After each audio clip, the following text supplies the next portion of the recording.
আজকের মুসলমানেরা যে অধঃপতিত তার সবচেয়ে বড় নিদর্শন হচ্ছে আজকের ফিলিস্তিন। আজকের ফিলিস্তিনের সর্বশেষ খবর যদি আপনারা জানেন, আজকের ফিলিস্তিনের সর্বশেষ খবর যদি আপনারা শুনেন, তাহলে কোনো মুসলমানের পক্ষে রাত্রিতে শান্তিতে ঘুমানো, কোনো মুসলমানের পক্ষে আমোদ ফুর্তি করা সম্ভব নয়।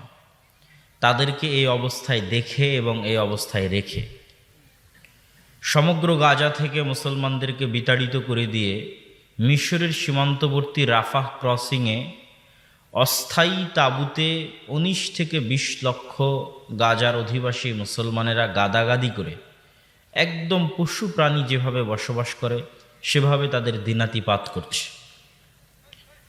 এবং ইসরায়েল চেষ্টা করছে যে রাফা ক্রসিংয়ে আশ্রয় নেওয়া এই অঞ্চলগুলোতেও আক্রমণ করবে, যদিও এখনও করেনি এই অঞ্চলে, কিন্তু করবে, এটা তার চিন্তা ভাবনা। তো আজকের এই দৃশ্য আমি কোরআনের যে আয়াত পাঠ করেছি সেই দৃশ্যের সাথে মিলে যায়। কোরআনের আয়াতে আল্লাহ সুবহানাহু ওয়া তাআলা বলছেন, যেটা আমি শুরুতেই তেলাওয়াত করেছি, ওয়াইয নাজ্জায়নাকুম মিন আলি ফিরআউন ইয়াসুমুনাকুম সুআল আযাব ইযাববিহুনা আবনাআকুম ওয়া ইস্তাহইউনা নিসাআকুম। হে বানু ইসরাইলেরা, স্মরণ করো সেই দিনের কথা যেই দিন আমি তোমাদেরকে বাঁচিয়ে দিয়েছিলাম ফেরাউনের কবল থেকে। কোন ফেরাউনের কবল থেকে? ইয়াসুমুনাকুম সুআল আযাব, যেই ফেরাউন তোমাদেরকে ভয়ঙ্কর শাস্তি প্রদান করত। ইযাববিহুনা আবনাআকুম, কিভাবে শাস্তি দিত? তোমাদের পুরুষ সন্তানদেরকে তোমাদের চোখের সামনে জবাই করত, চোখের সামনে ছুরি দিয়ে তোমাদের পুরুষ সন্তানদের জবাই করা হতো। ওয়া ইস্তাহইউনা নিসাআকুম, আর যদি কন্যা সন্তান হয় তাহলে বাঁচিয়ে রাখা হতো। এই ছিল ফেরাউনের অত্যাচারের ছোট্ট নমুনা যা আল্লাহ কোরআনে উল্লেখ করেছেন। এরকম হাজারো লাখো বানু ইসরায়েলের সন্তানকে জীবিত ফেরাউন হত্যা করেছে, পুরুষ সন্তানকে তাদের বাপ মায়ের চোখের সামনে। তো সেই দিন ফেরাউন হত্যা করেছিল তাদের বাপ মায়ের চোখের সামনে। আর আজকের যুগের যারা ফেরাউন, তারা হত্যা করতেছে সারা পৃথিবীর কোটি কোটি মানুষের চোখের সামনে, একজন দুইজন মানুষের চোখের সামনে নয়। বিবিসি, CNN, আল জাজিরার লাইভের সামনে, ফেসবুক, ইউটিউব, ইনস্টাগ্রামের বিভিন্ন ভিডিওর সামনে পৃথিবীর কোটি কোটি মানুষ দেখতেছে যে ওখানে হত্যা হচ্ছে, ওখানে নিরীহ মানুষকে বম মেরে হত্যা করা হচ্ছে। পৃথিবীর সকল দেশের সকল রাজা, বাদশাহ, প্রেসিডেন্ট, প্রাইম মিনিস্টার, প্রধানমন্ত্রী, রাষ্ট্রপতি সবাই দেখছে যে ওখানে হত্যা হচ্ছে। তো ফেরাউন হত্যা করতো তাদের পরিবারের সামনে, বাপ মায়ের সামনে, আর আজকের যুগের ফেরাউন হত্যা করতেছে সারা পৃথিবীর সকল মানুষের চোখের সামনে।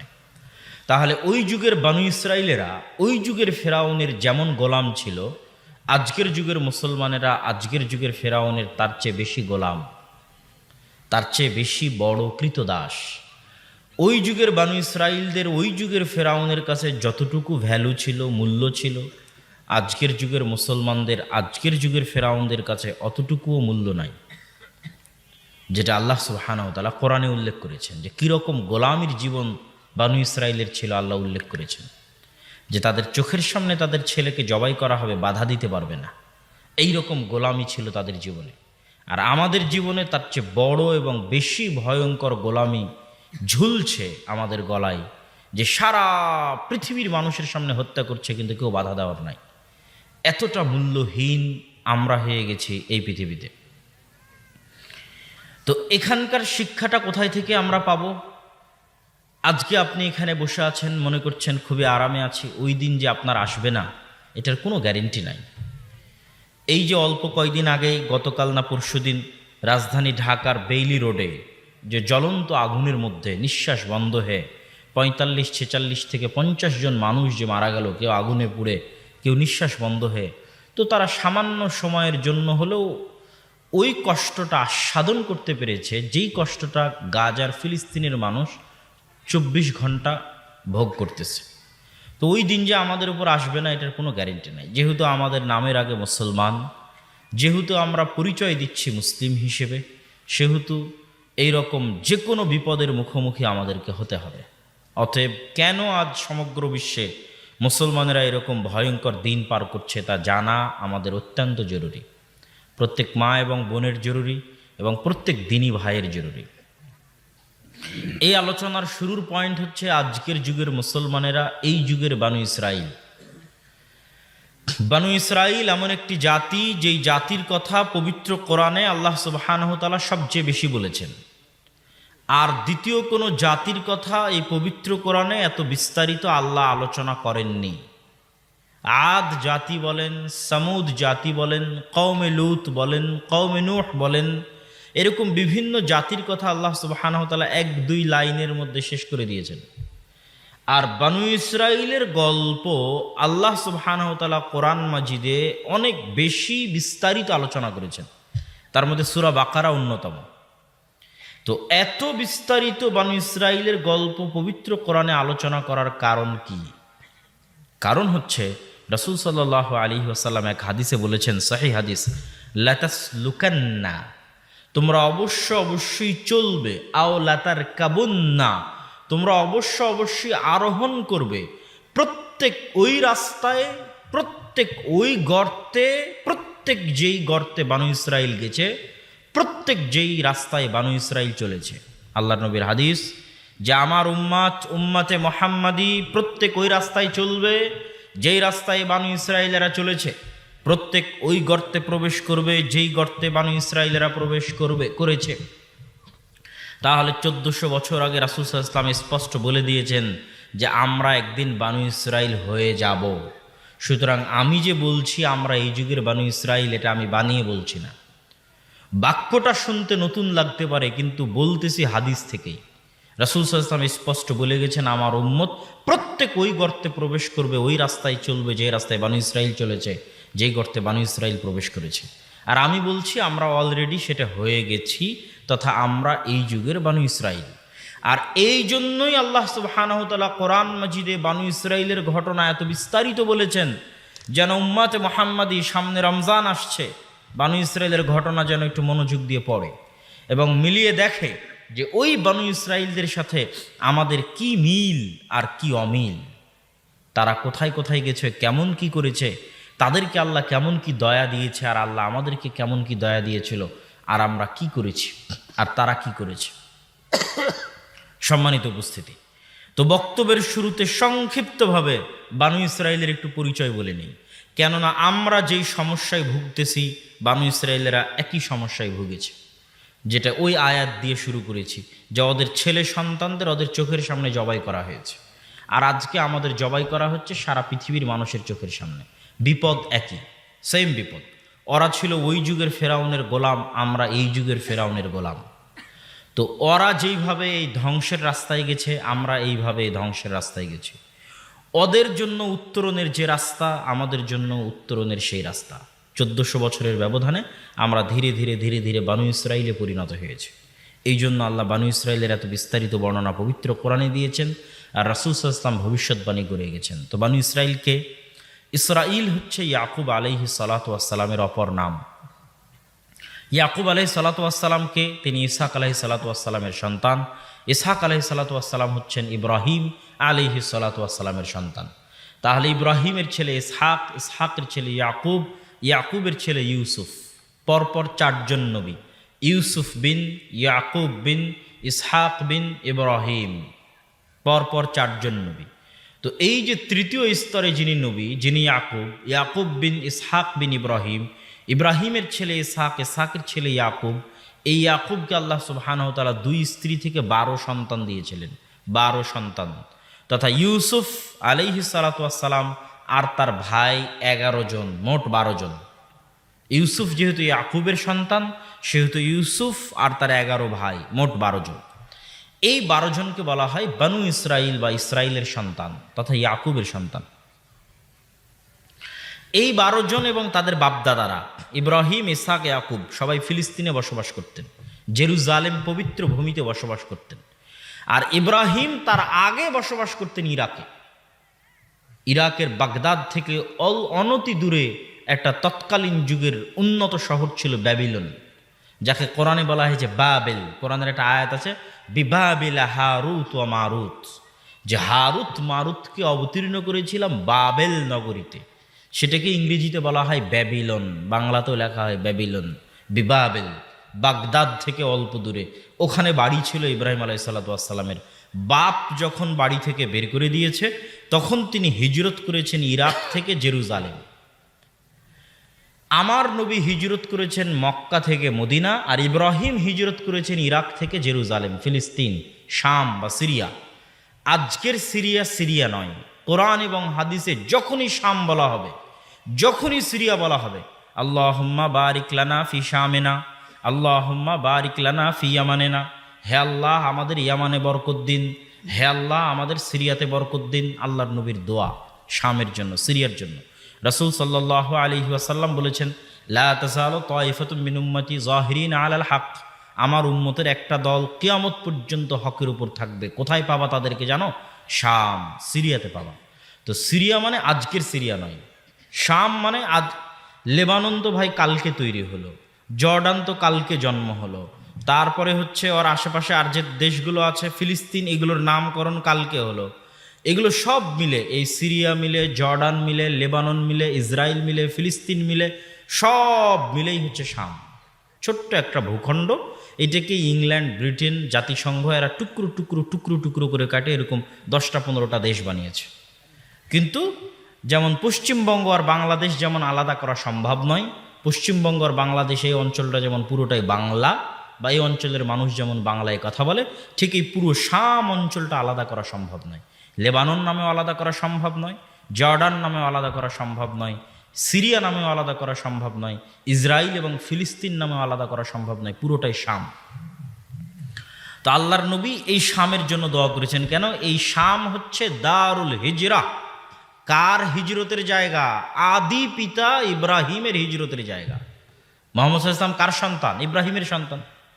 তো মুহাম্মদ সাল্লাল্লাহু আলাইহি ওয়াসাল্লাম কাকে নিয়ে গর্ব করতেন? ইব্রাহিমকে নিয়ে গর্ব করতেন। পৃথিবীতে মিল্লাতে ইব্রাহিমের দাবিদার 3টা ধর্মই মিল্লাতে ইব্রাহিমের দাবিদার। ইহুদিরাও মিল্লাতে ইব্রাহিমের দাবিদার, খ্রিস্টানেরাও মিল্লাতে ইব্রাহিমের দাবিদার, মুসলমানেরাও মিল্লাতে ইব্রাহিমের দাবিদার। যে এরা 3জনই দাবি করে যে আমরা ইব্রাহিমের অনুসারী। আপনি যান ইউরোপ এবং আমেরিকায়, কত মানুষের নাম পাবেন আব্রাহাম, আব্রাহাম লিঙ্কন। মূলত আব্রাহাম মানে ইব্রাহিম, এবং আব্রাহাম বলে ওই ইব্রাহিমকেই বোঝানো হচ্ছে যিনি নবী। মানে এটা সেকেন্ড কোনো ইব্রাহিম না। আব্রাহাম মিন্স ইব্রাহিম, ওই নবী যাকে আমি আপনি নবী বলছি। শত শত মানুষের নাম পাবেন ডেভিড।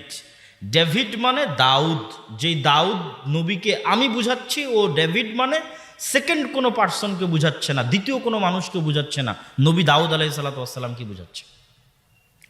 কত মানুষের নাম পাবেন Joseph, Joseph Stalin, Saint Joseph school and college. জোসেফ মানে ইউসুফ। আমি ইউসুফ বলে যেই নবীকে বুঝাচ্ছি, ও জোসেফ বলে ওই নবীকে বুঝাচ্ছে, কোনো পার্থক্য নাই। ধারা বিবরণীতে, তাওরাত বাইবেলে ধারা বিবরণীতে ঘটনায় কিছু পার্থক্য থাকতে পারে, কোরআনের সাথে কিছু অমিল থাকতে পারে, কিন্তু মূল ঘটনা একই। নবী ইউসুফ আর তাদের দৃষ্টিতে জোসেফ, ঘটনা একই। আমি ইসহাক বলে যা বুঝাচ্ছি, ও আইজ্যাক বলে তাই বুঝাচ্ছে, আইজ্যাক নিউটন, পুরোটাই ওটাই ইসহাক। সে আইজ্যাক বলে আর সেকেন্ড দ্বিতীয় কোনো ব্যক্তিকে বুঝাচ্ছে না, নবী ইসহাককে বুঝাচ্ছে। আমি ইয়াকুব বলে যাকে বুঝাচ্ছি, সে জ্যাকব বলে তাকেই বুঝাচ্ছে। জাস্ট উচ্চারণ এবং প্রোনাউন্সিয়েশনের পার্থক্য, কিন্তু এই তিনটে ধর্মই মিল্লাতে ইব্রাহিমের দাবিদার, ইব্রাহিমের অনুসারী হওয়ার দাবিদার। ইন্টারেস্টিং জিনিস হচ্ছে, তারা কেন আমাদেরকে মানতে চায় না? আমাদেরকে মানতে চায় না এই কারণে, তারা মনে করে ইব্রাহিমের সন্তান ইসহাক একমাত্র আল্লাহর দয়াপ্রাপ্ত, আর ইব্রাহিমের সেকেন্ড সন্তান ইসমাইল আল্লাহর দয়াপ্রাপ্ত নয়। কিন্তু তাদের প্রত্যেকটা বইয়ে ইসমাইলের নাম আছে, এবং ইসমাইল যে আরবে রেখে এসেছিল ইব্রাহিম আলাইহিস সালাতু ওয়াস সালাম ইসমাইলকে, এবং তিনি যে আবুল আরব, আরবের পিতা, এটা বাইবেল, তাওরাত সহ সব জায়গাতে স্বীকার করা আছে। কিন্তু ওই ইসমাইলেরই সন্তান মুহাম্মদ সাল্লাল্লাহু আলাইহি ওয়াসাল্লাম, তার ঘরে নবী আসবে, এটা ইসহাক আলাইহিস সালাতু ওয়াস সালামের পরবর্তী যারা বংশধরের দাবিদার, এইটা তারা মানতে বা বিশ্বাস করতে রাজি নয়। সমস্যা হচ্ছে এটা। না হলে এরকম অসংখ্য বিধান আছে, কমন অসংখ্য বিধান দেখাতে পারবো। ইহুদিরা 3 ওয়াক্ত সালাত আদায় করে, ওদের এক ওয়াক্ত সালাতের নাম হচ্ছে মারিব, যেটা আমরা সন্ধ্যায় পড়ি, ওরাও ওটা সন্ধ্যায় পড়ে। ওদের হিব্রু ভাষাতেই নাম আছে মারিব, আর আমরা সেটার নাম উচ্চারণ করছি মাগরিব বিল গাইন, আর ওখানে গাইনটা নাই। ওরা 3 ওয়াক্ত সালাত একদম টাইম টু টাইম তাদের সিনাগগে গিয়ে আদায় করে, আমরা আদায় করি 5 ওয়াক্ত সালাত। ওরা হচ্ছে ইয়ম কিপ্পুর। ইয়ম কিপ্পুর হচ্ছে আশুরা। আমরা যে আশুরার সিয়াম পালন করি, ওই আশুরার দিনটা ওদের কাছে নাম হচ্ছে ইয়ম কিপ্পুর, যেটা নাজাতে মুসা আলাইহিস সালাতু ওয়াস সালামকে আল্লাহ নাজাত দিয়েছিলেন ফেরাউনকে ডুবিয়ে। ওই দিনে ওরা সিয়াম পালন করে। এরকম কত অসংখ্য আমাদের যেরকম হালাল বিধান আছে যে এই খাবার হালাল, এই খাবার হারাম, ওদের তেমন হালাল ফুডের নাম হচ্ছে কৌশার ফুড।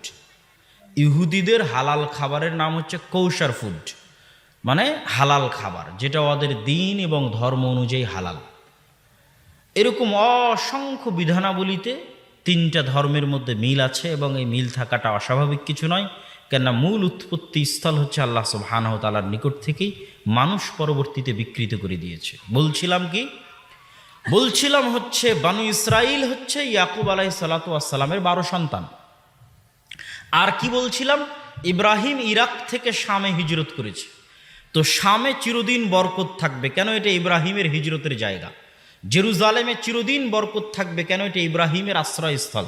আল্লাহ সুবহানাহু ওয়া তাআলা কোরআন মাজিদে বলেছেন, সুবহানাল্লাযী আসরা বিআবদিহি লাইলাম মিনাল মাসজিদিল হারাম ইলাল মাসজিদিল আকসা আল্লাযী বারাকনা হাওলা। পবিত্রতা বর্ণনা করছি ওই সত্তার, যে আল্লাহ সুবহানাহু ওয়া তাআলা তার বান্দা মুহাম্মদকে মক্কা থেকে জেরুজালেমের মসজিদে আকসায় সফর করিয়েছেন। কোন মসজিদে আকসায়? আল্লাযী বারাকনা হাওলা, যেই মসজিদে আকসার চতুর্দিক আমি আল্লাহ বরকত দিয়ে ঘিরে দিয়েছি। বলেন আল্লাহু আকবার। এই কোরআনের 4 থেকে 5 জায়গায় স্বয়ং আল্লাহ পবিত্র কোরআনের মধ্যে জেরুজালেমকে বরকতময় বলেছেন। আল আরজুল মুকাদ্দাসা আল্লাতী কাতাবাল্লাহু লাকুম, পবিত্র ভূমি যা আল্লাহ তোমাদের জন্য লিখে রেখেছে। সুতরাং এটা অবহেলা করার কিছু না। তো এই জেরুজালেমে বসবাস করতেন ইব্রাহিম, ইসহাক, ইয়াকুব। কিন্তু ওই যে ইউসুফ আলাইহিস সালাতু ওয়াস সালাম ছোটবেলায় কুয়ায় নিক্ষিপ্ত হয়ে ভাইদের ষড়যন্ত্রে মিশরের বাজারে বিক্রি হয়ে গেলেন।